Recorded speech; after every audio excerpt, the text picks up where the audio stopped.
great. Right, great Christianity doesn't begin with our work, but with a new identity. Ya, saya ulang lagi, Christianity doesn't begin with our work, but with new identity. Ya, alright. Bayangkan kalau hidup kita itu seperti sebuah buku rapot sekolah. Ya, agama berkata, perbaiki dulu nilaimu supaya kamu diterima. Tapi kekristenan ya berkata, kamu sudah diterima lebih dahulu. Dan karena itu nilaimu akan berubah. Ya, teman-teman, listen carefully ya. Religion says do, but Christianity says done. Ya, disinilah bedanya ya. Dengarkan baik-baik. Agama mengatakan lakukan, tapi kekristenan mengatakan sudah dilakukan. Hari ini kita akan belajar bahwa kekristenan tidak dimulai dari apa yang kita lakukan, tapi dari identity baru yang kita terima di dalam Kristus. Ya, identitas lebih dulu, baru perbuatan. Ya, kekristenan itu memang unik, nggak masuk akal bagi agama-agama di seberang ya, karena dasarnya adalah kasih karunia, anugerah.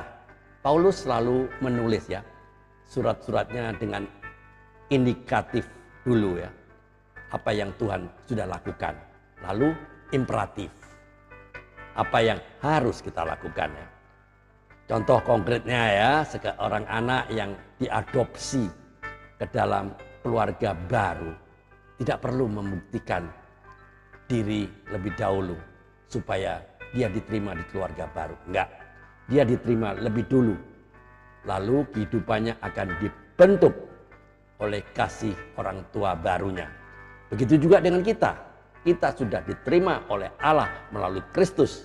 Lalu hidup kita pasti berubah dan harus berubah. Jadi agama versus Injil.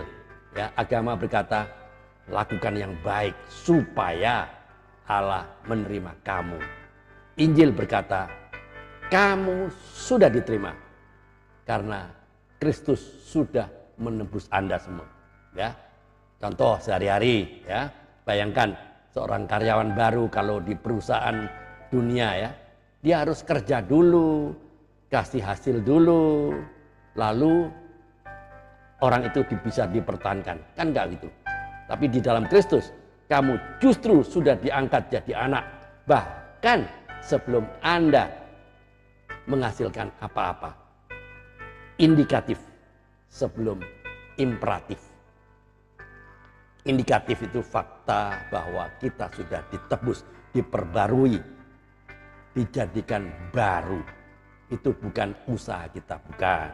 Tapi karya Kristus yang imperatif ya.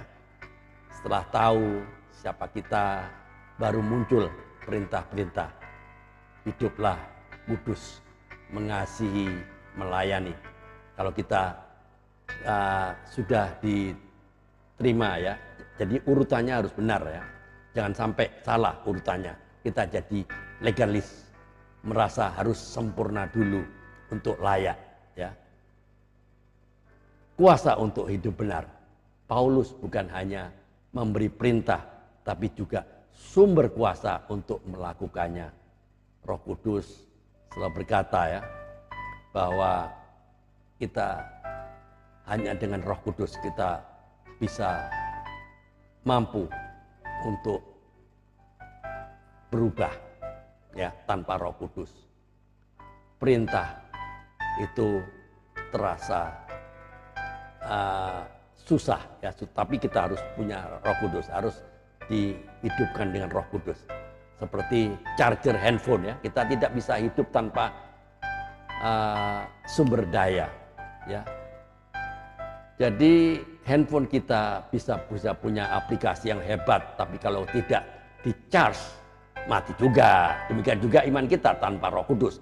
seperti benih mangga ya. Begitu ditanam, identitasnya sudah mangga, bukan apel, tapi butuh waktu tumbuh untuk terlihat buahnya. Identitas dulu, baru kelihatan perbuatannya. Jadi pesan moralnya dengan baik-baik, jangan pernah membalik urutannya ya. Kita hidup kudus bukan supaya Tuhan menerima kita, tapi karena kita sudah diterima, kita melayani bukan supaya kita diselamatkan, tapi karena kita sudah diselamatkan ya. Christianity is not about becoming better, it's about becoming new ya. Kekristenan bukan menjadi yang lebih baik, melainkan tentang menjadi baru. Jadi closing statementnya, teman-teman, mari kita ingat kekristenan bukanlah tentang seberapa banyak kita berbuat baik, tetapi tentang siapa kita di dalam Kristus. Kita sudah ditebus, kita sudah diperbarui, dan kita dipanggil untuk hidup sesuai identitas kita. Jadi jangan hidup untuk diterima, tapi hiduplah karena sudah diterima. Saya percaya ini renungan akan mendekati kita. Amin.